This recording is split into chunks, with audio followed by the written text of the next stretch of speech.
Good afternoon. Welcome to the Wheeling Poetry Series at Lunch with Books. Let me say good afternoon again. Thank you. One more time. Good afternoon. Now we're ready. Okay, next week we have, the last 2 years we've honored San Rocco with an August musical program, but this year it will be the Hungarian patron saint Stephen Faramay will be here, as will the Ohio Valley folk dancers who will dance in the way of the Hungarians for you. And the week after that, we will talk about efforts to bring back the American chestnut tree with Susan Thompson, who's a graduate student at Shepherd University. So used to be a lot of chestnut trees at Wheeling Park at one time, and as far as I know, they're all gone, sadly. But there may be a way to bring them back, so learn about that. Today, of course, the Wheeling Poetry Series continues, and I will bring forward now the curator and host, the West Virginia Poet Laureate, Mr. Mark Harshman.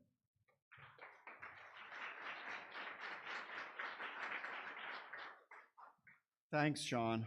Thanks very much. As I always say, we really cannot thank the Ohio County Public Library and Sean's work on their behalf enough for all the great programming they bring here, including arts programming and including this particular program, the Wheeling Poetry Series, which I cannot believe begins its 10th season next year. We've featured over 35 nationally recognized poets over those 10 years, and so it's a privilege to be here.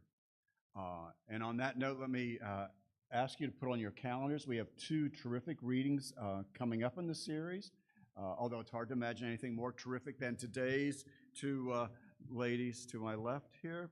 But on October 22nd, Rachel Peckham and Sarah Henning will be here. Fine, younger poets, both of whom teach at Marshall University. They're just, I can't say enough about either of them. They're really terrific poets. I know Sarah has just won one of those prestigious prizes in America. The Crab Orchard Poetry Prize is hers. And then coming in on April 1st for National Poetry Month, we have Sean Thomas Doherty, whose accolades and awards and reputation are stunning indeed, and it's a real privilege to be able to bring him here. And I think maybe he accepted because he's only traveling from Erie. So that's not too bad a drive for this part of the world. So enough. It's a real privilege to welcome Cheryl and Bonnie here this afternoon to read for us. Cheryl's going to read first. Cheryl Denise grew up in Elmira, Ontario. She went to the red brick Mennonite church beside the white clapboard old school meeting house. After nursing school, she worked 3 years as a volunteer public health nurse in La Jara, Colorado. She fell for her husband while helping to make suppers at the homeless shelter where she was volunteering. They now live in Philippi and have lived there for a long time in the intentional community called Shepherd's Field, in a timber-framed home they built when they were young and brimming with energy. That's not to say you're not still brimming with energy. I hope not. Or young. Yes, or young. Cheryl is the author of the poetry books Fences, What's in the Blood, and I Saw God Dancing, all published by Cascadia Publishing in Pennsylvania. She has a spoken word poetry CD called Leaving Eden, with music by Ben Reggio. And you can find her on Amazon. Let me give you just a taste of Cheryl's superb poetry. From her collection Fences, and then republished elsewhere, she has this remarkable poem titled Borders, from which I'm just going to share with you the first stanza to let you know what you're in for. Borders. At the border between past and future, no caution sign advises slippery roads ahead. Slow down, make a U-turn when safe. No roomy-eyed cop waits at Wagner's corner, cocks his head through the window and warns, you know, when you come back, everything's going to be the same, but you'll feel like a traitor. How's that? I think we all know what the complicated relationships are that we often have with our home, and I can't imagine a poem that does it better than that one of Cheryl's, and maybe you'll get lucky and read it either in the book or maybe she'll read it to you. So anyway, my pleasure to welcome Cheryl Denise.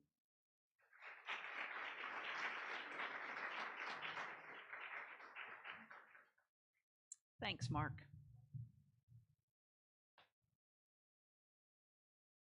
And thanks for coming, everyone. Thank you, Mark. Thank you, Sean. Thank you, all the library staff that I don't know. And all the poems I'm reading today, except for one, are from my book, Fences. And this is the opening poem from that book.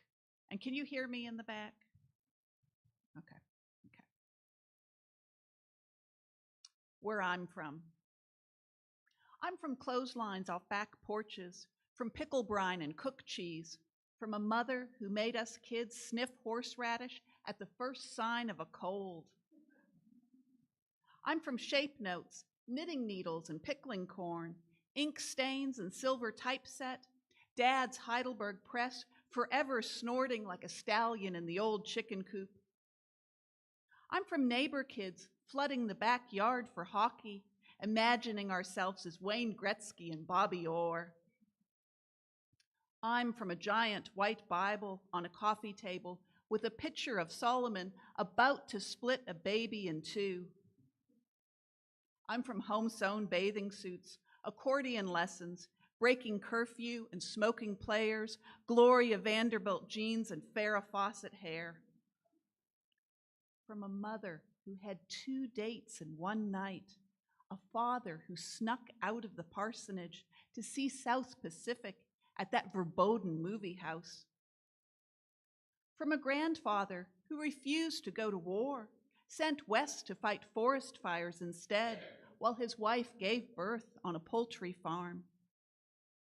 I'm from recycled ancestors, the ones I can't name and don't understand, but who somehow survive in my bones, grounding me here to this place where I'm from. Thank you. And unfortunately, I'm not going to read Borders. I didn't practice that one. But I feel like home is there, and home is also West Virginia, and it's nice to have more than one home, although it is complicated at times. This next poem is about childhood and that magic that kids can create. Blowing dandelion seeds.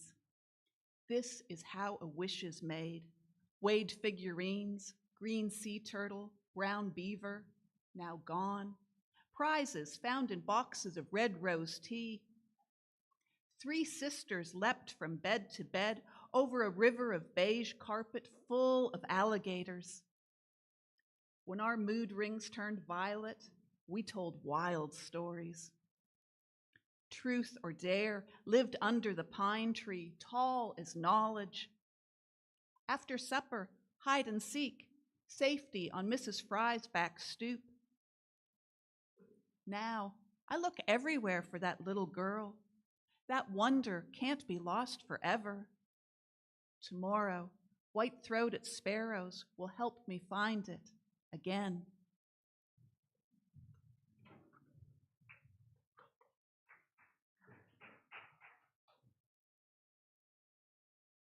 So I live on a farm, and we used to raise Jacob sheep, and this is called Waking to Spring.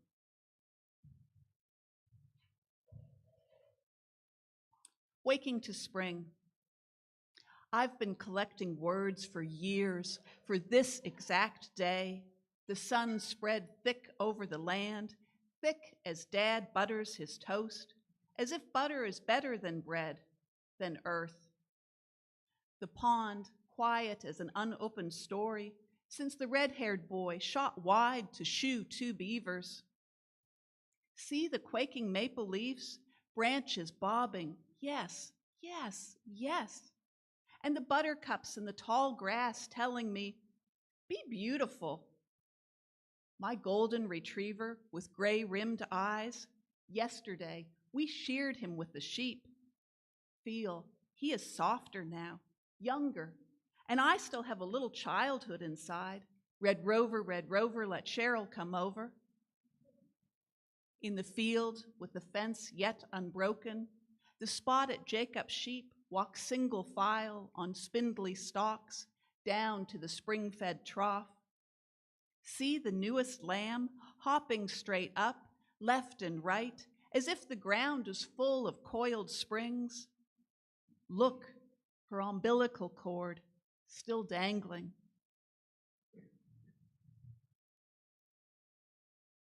A few years ago, I met Brother Lawrence in our sheep barn. And Brother Lawrence, in case you don't know, he lived in the 17th century, and he was a monk, and he worked for years in a monastery in the kitchen doing dishes. And he was kind of a big, awkward man, but he found profound peace in practicing the presence of God. Brother Lawrence and the sheep. 8 a.m., I stumble to the barn in my old high school stoner jacket with the missing black buttons. The weeds no one ever seems to pull or hoe or mind sway in the grass, wild as my boss in a temper tantrum.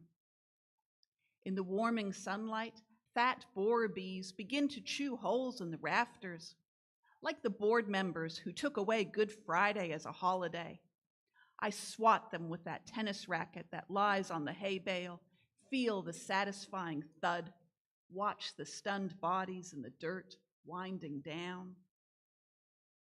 I sweep manure from mangers, clatter the feed can, and the flock flows into the barn.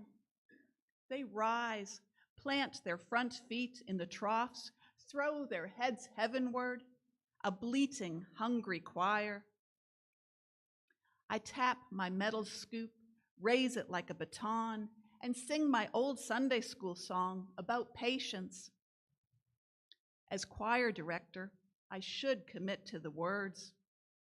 It's been years since I sat inside the barn, waiting for a lamb to sniff my legs, cock his head, one ear drooping with the weight of a yellow ear tag, waiting for the ewes to take me in, to plop down almost near and chew their cuds. It's just chores now. I imagine Brother Lawrence hanging his head as he creaks through the weathered walls, Practice the presence of God, he chants. If I could doing dishes, you can tending sheep. But I'm no monk, I retort, and unlike you, I have a real job, and my boss doesn't give a shit about poetry or Barnes, let alone my soul. And I'm late. I hurry back to the house, Larry one step behind, reciting a homily on holy habits. I plug my ears, change jeans, gulp coffee. Larry shakes his head as I zoom down the lane. God is everywhere, he heralds over the fence. It'd make the day easier if you'd start by saying hello. I'm glad I met Brother Lawrence. This poem is about watching the neighbor boy grow up and my changing relationship with him.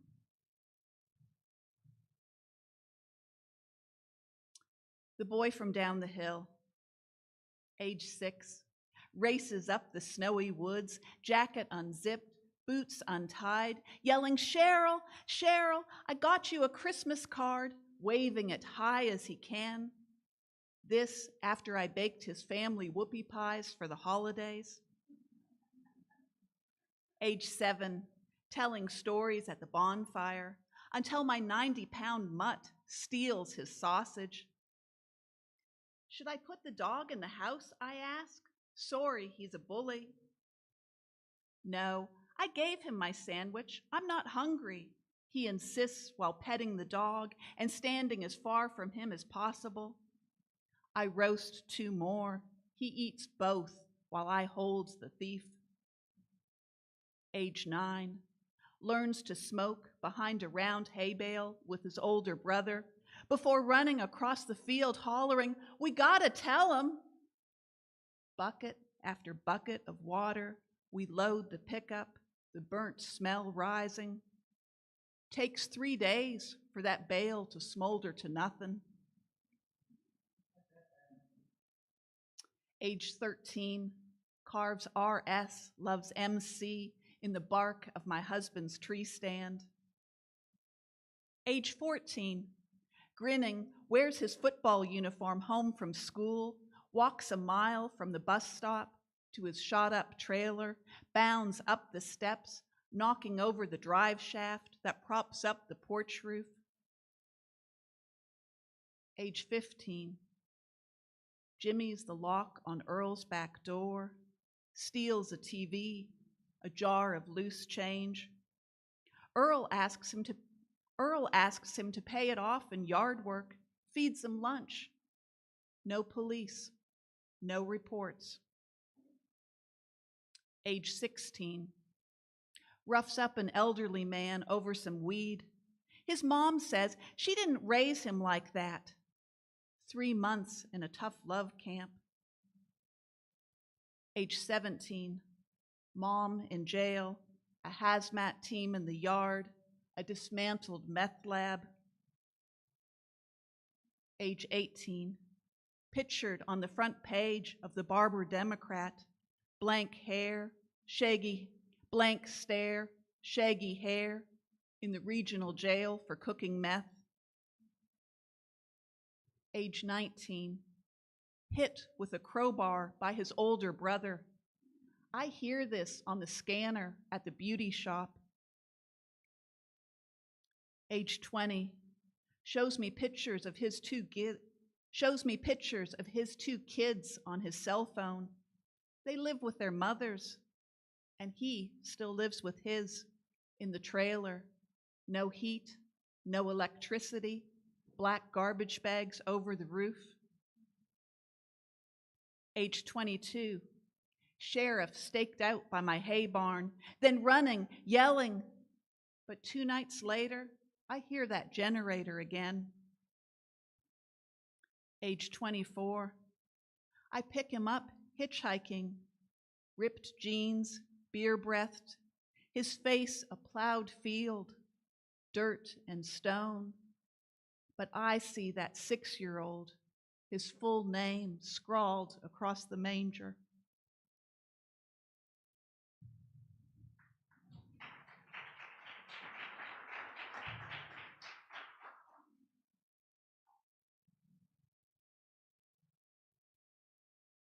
And after that one, I'd like to read a prayer poem from my first book, I Saw God Dancing.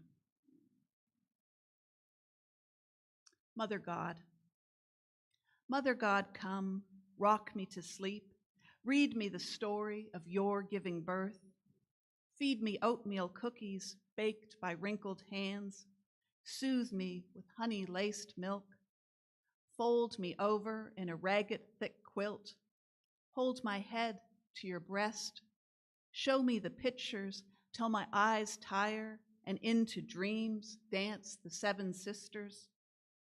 Kiss me then without my knowing. Come, Mother God, put me to bed. Thank you.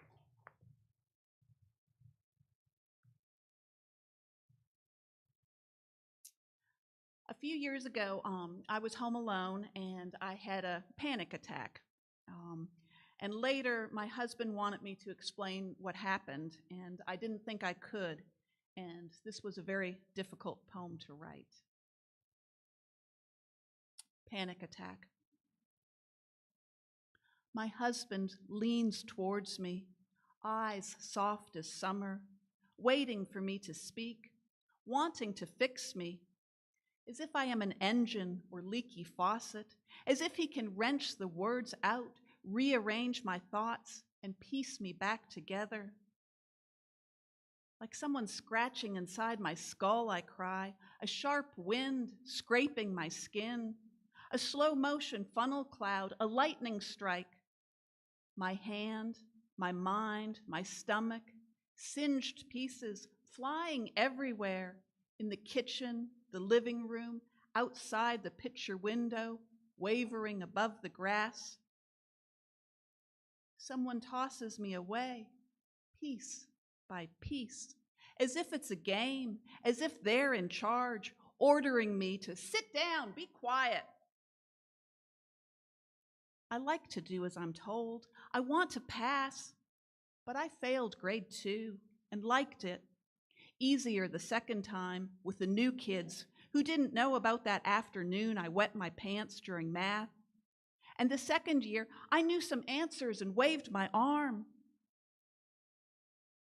My husband keeps looking at me, keeps probing. I want him to stop.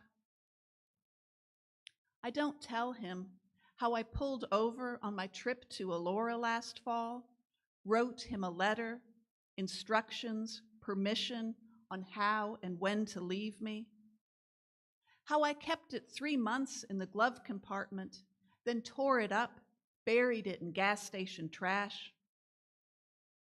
What I do say is all the colors turn off, and my insides jabber and tell lies, and my dark red meat twitches, like I am full of candy bars and coffee, like I need to sprint around my old high school track until I collapse.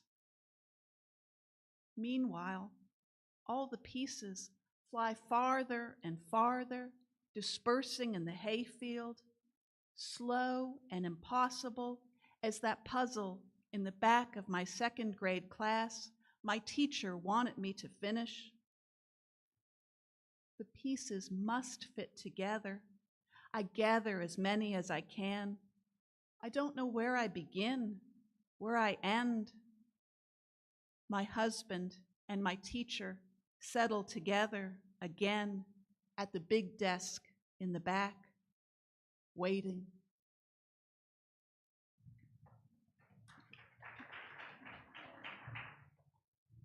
I'm glad Mike wanted me to explain that, otherwise that wouldn't have gotten written. This next poem is just for fun. Calling in sick. We get no mental health days, and since Zoloft is a lie, I'm telling my boss I've a headache. I can't take another day without poetry, and I need to call my sister in Ontario, talk long, find out how she really is. I yearn to hike in the woods, listen to what the trees say, watch a family of turkeys, then describe them to my 105-year-old grandma. But first, I must retrieve my notebook and my fast pen. A poem clamors to be written. I can hear the metaphors knocking at the door.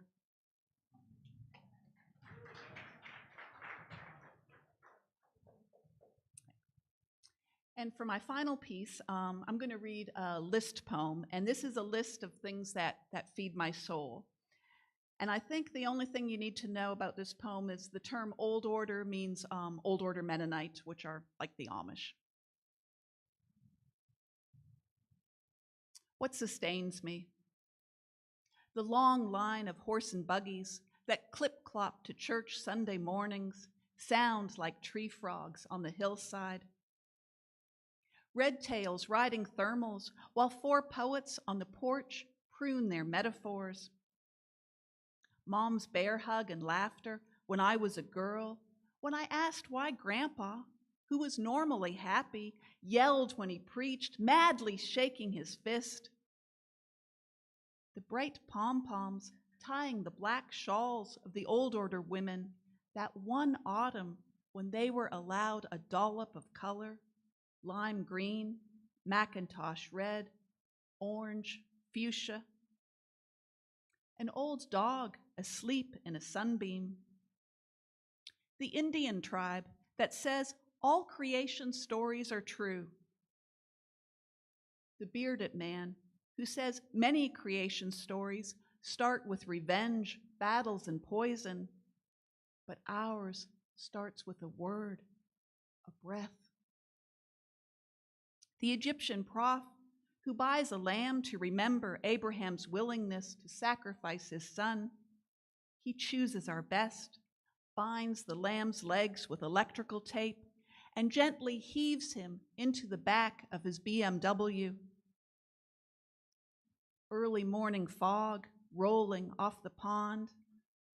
My husband, who turns the sanctuary into a wood shop. For Sunday worship, we build houses for barred owls.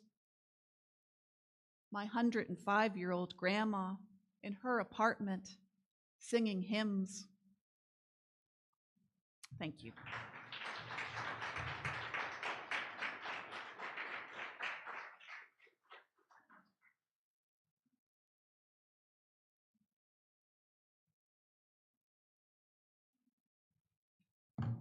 Wasn't that a treat? Wasn't that absolutely lovely?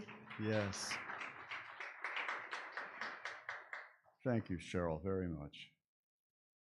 Well, it's a special privilege and pleasure to introduce Dr. Bonnie Thurston. Bonnie, who is, I know, a friend to many of you who are here this afternoon. Bonnie is the author of at least 24 books on theology and biblical studies and prayer. Really quite an impressive list of good writing, and 8 books of poetry, which include most recently Not Sonnets, Observations from an Ordinary Life, Cinnamon Press, From Darkness to Eastering, Wild Goose Press, and Practicing Silence from Paraclete. She won the Cinnamon Press 2022 pamphlet contest with her collection Forgotten Futures, and was a runner-up in the 2007 America Magazine Poetry Contest. She's widely published and anthologized in both the US and the UK. Her Verse Life of St. Mary of Egypt was published in 2021 by Liturgical Press. It's a most remarkable book. I recommend it. She holds degrees from Bethany College, an MA and PhD from the University of Virginia, with additional postdoctoral work at Harvard Divinity School, as well as distinguished universities overseas, other distinguished universities overseas. She's also an experienced spiritual director, as well as an ordained pastor in the Disciples of Christ denomination. As I have said earlier, as I have said about an earlier collection of Bonnie's poems, it's always a pleasure to read her work because it's filled with such spirit and an abiding concern for places that nurture the soul. As she writes in a poem called Personal Geography, we are marked by the place we call home, not the house or people, though that is true too, but by the land. Bonnie's Appalachian heritage is on display throughout much of her work. But what's also telling in many of her poems is her search for and her offering of comfort, a comfort often bolstered by her deep faith. So please welcome Bonnie Thurston.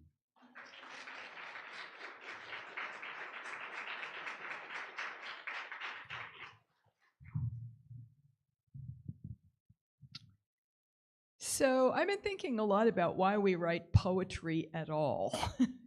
And I'm afraid you're going to get a little bit of that thinking at the beginning, and then there'll be some more poems as we go along. But sometimes, I think we want to say, or there's something that needs to be said that we can't say directly.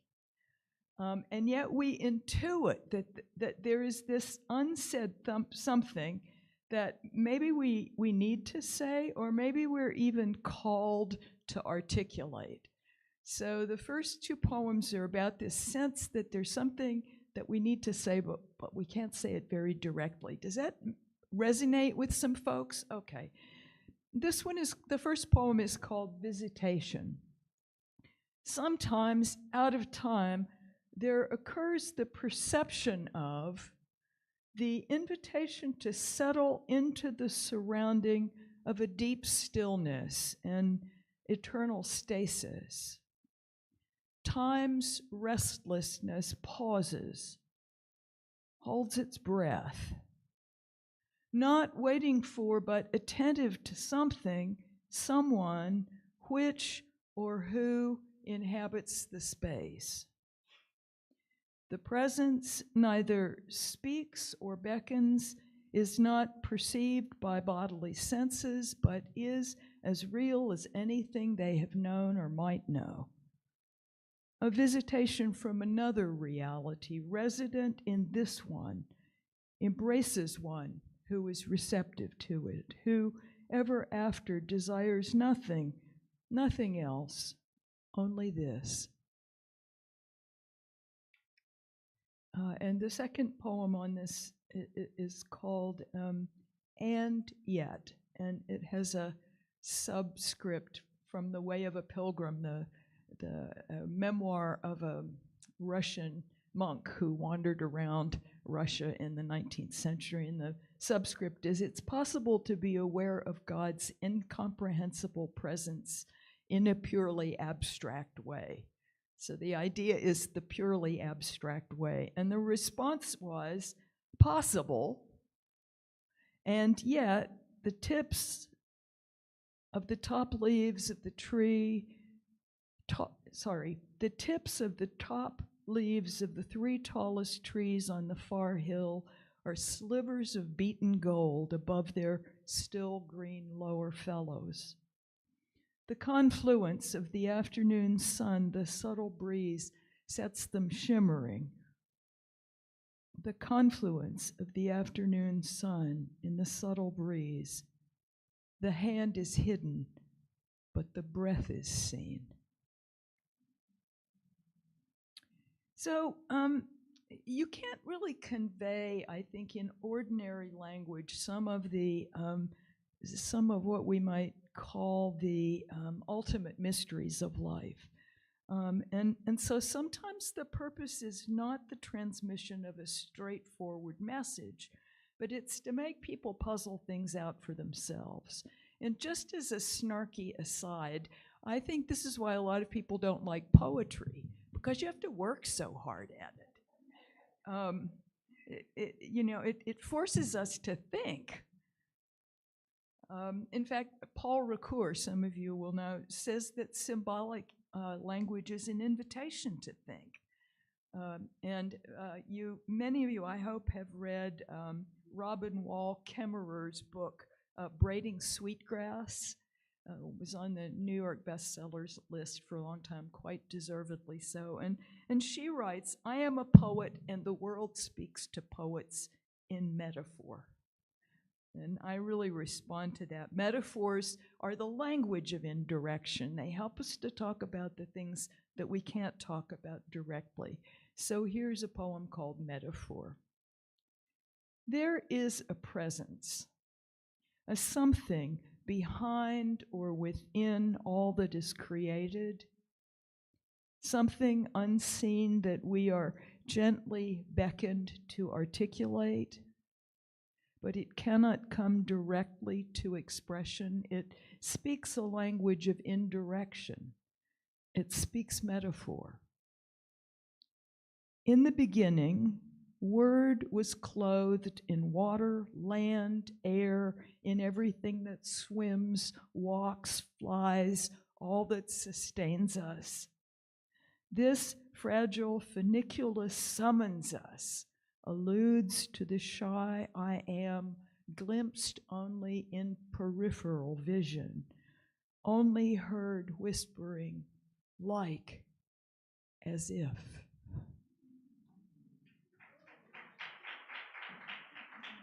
Oh, good. So I have 4 sort of general subjects as a poet, and trying to, articulate this peripheral vision stuff. One of them is trying to think of revisioning of the Christian narrative, which I'm not going to talk about or read some poems about. The other is the natural world, which, as Mark has pointed out for me, is West Virginia and the Appalachians. The third is the changing seasons. I'm interested in this. And then sort of the mystery behind created things that we just heard about. So I'm a poet that's rooted in place in a world of transience. And I think transients miss the blessing of belonging to a place, miss the rootedness in the way that if you stay in the same place, the place teaches you things. The place reveals things to you. So I'm going to read a poem called I Shall Dwell in the House. House meaning the area around, not a physical building. I make my home in a small place on a little hill under the trees, content with the comfort of small creatures, hummingbirds smaller than my thumb, a chipmunk who takes peanuts from my fingers and nestles by my hand to eat it, the cheerful wren who, if I leave my shoes on the porch, makes her nest in one. There are dangers in not belonging to a place. Nothing keeps you from hurling trash out the car window if you don't know who lives on the berm of the road. If you are not rooted, why have fellow feeling for the flowers or for your fellows? Why care about neighbors, winged, 2 or 4-legged, if you have no neighbors, only strangers or dangers? If you do not love one precious place, how will you know holiness anywhere?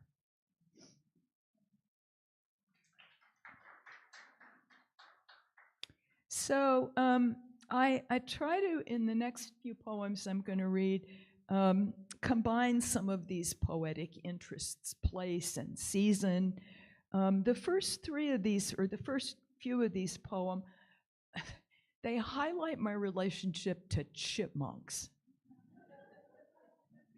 with whom I am obsessed in the summer and the early autumn.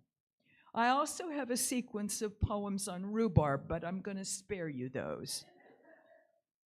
This first one is called Under Their Own Trees, and it has a little superscription from the prophet Micah. They shall sit under their own trees, and no one shall make them afraid. Spring to summer involves the ceremony of chipmunks, putting seeds and nuts at the corner of the porch, moving them ever closer until the proffered peanut is taken from my fingers, until my fingers are nibbled, not bitten, but tasted, known safe to eat from, until one feasts nestled in the palm of my hand. Even for free food, they remain cautious wee beasts. My delight is in our slow mutual taming, which makes me sit quiet and still for many days, waiting for the wonder of this relaxed reciprocity. A very small, and a very large creature living in peace and unafraid on the same hill in a broken world.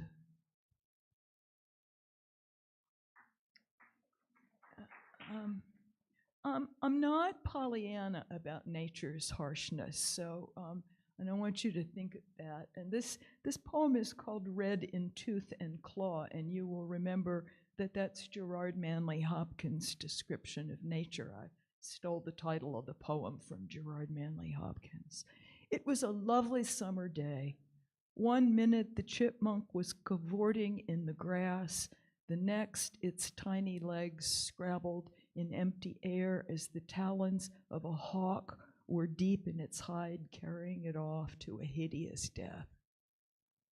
A meal for a hawk family becomes an enduring image of life's sudden turns, the unanticipated horrors swooping in on sunny days. All too often, I remember that wee beast's tiny paws clawing frantically at nothing, the enacted mystery of death in a world of beauty.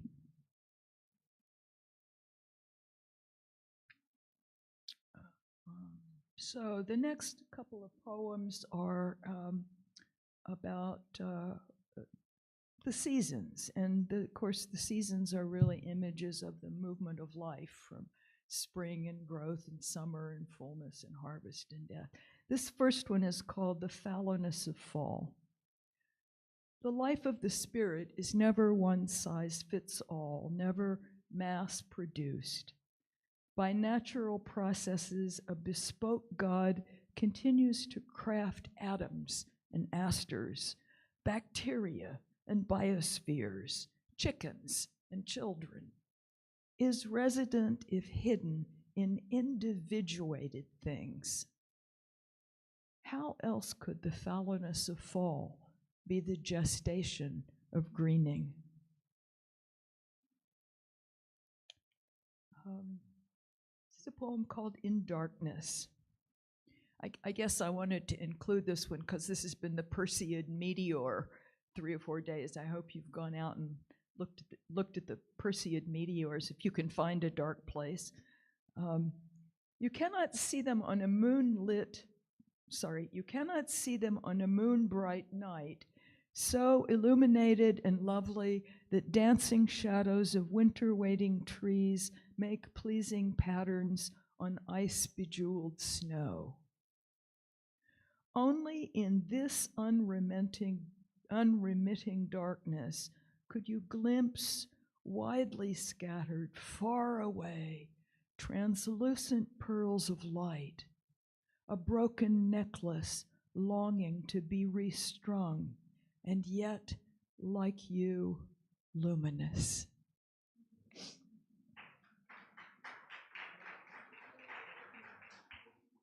Thank you. Pardon? Well, set your alarm clock. Besides, really, they're the best between 1:30 and 2:30 in the morning, so maybe we're not supposed to see them. Let's see. This is a poem about also, in a way, the moon. It was one I knew when I gave these poems to Sean that he would choose for printing. It's called Aphrodite at the Senior Center. So I also write about people as well as chipmunks and rhubarb and stars and things. So this is called Aphrodite of the Senior Center. When she enters the room, men suck in their bellies. Now well into her 70s, she is strikingly beautiful, erect, steady, as she walks, swaying her hips slightly as younger women do. She gets her undyed hair done, but she doesn't wear makeup. She is like the moon in its gibbous phrase, fading, but undeniably still the brightest light in the dark sky.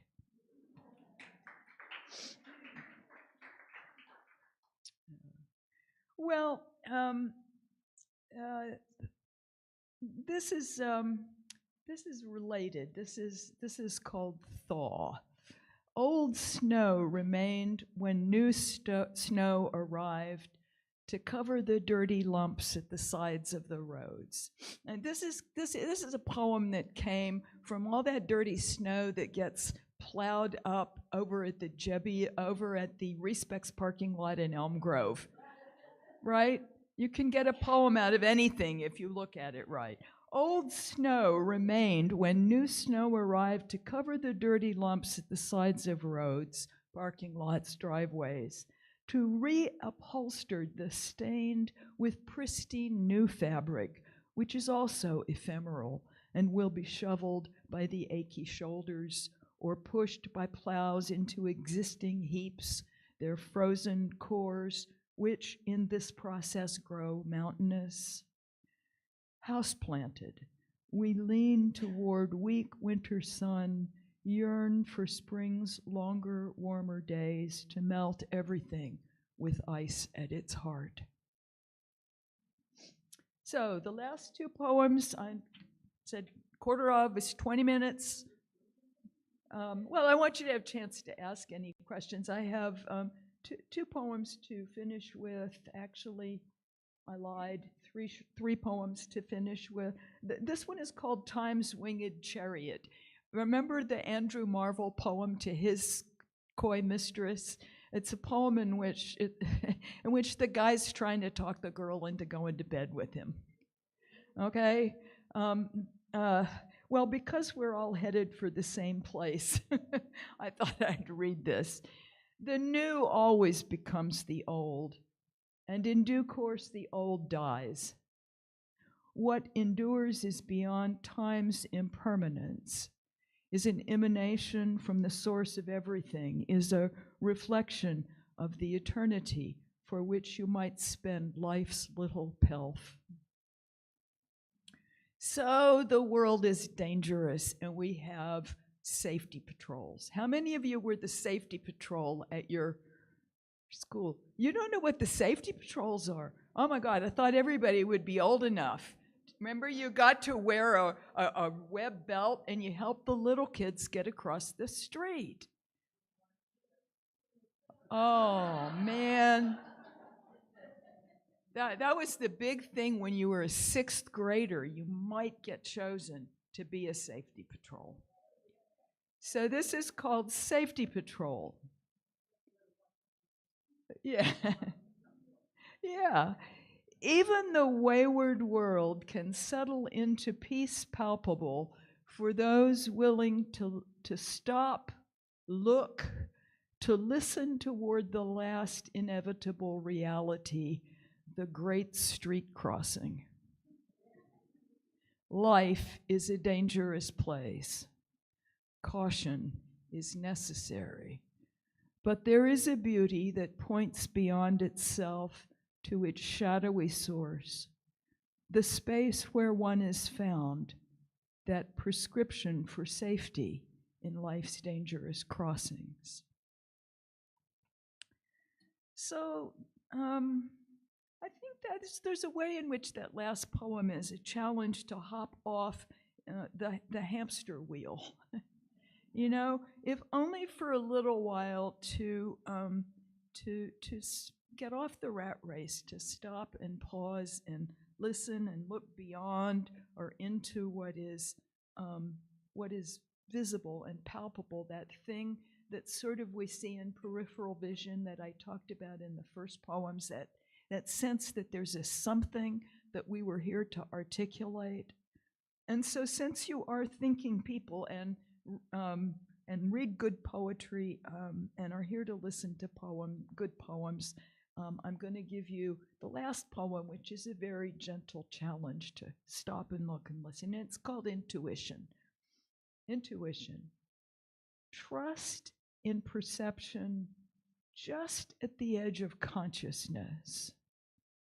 Knowingness of a presence neither malevolent nor benign, but there, when the heart's most minute opening turns toward it, perceives obliquely a facelessness with the merest hint of a smile.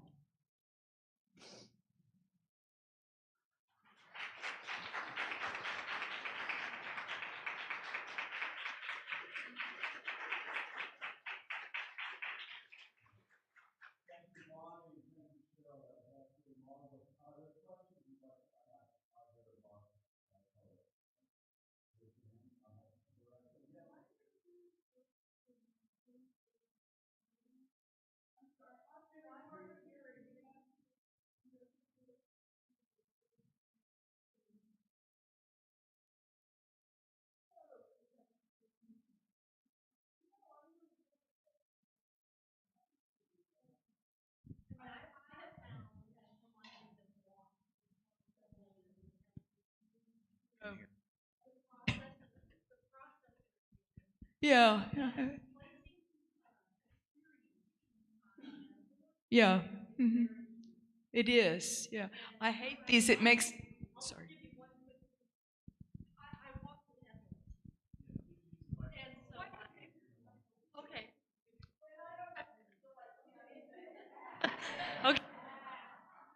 Okay.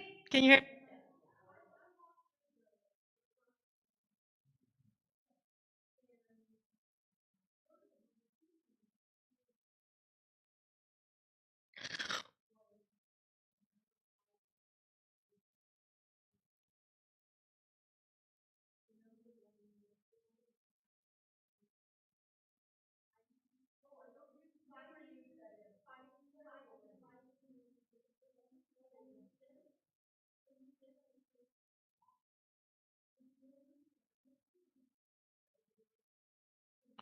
To come along.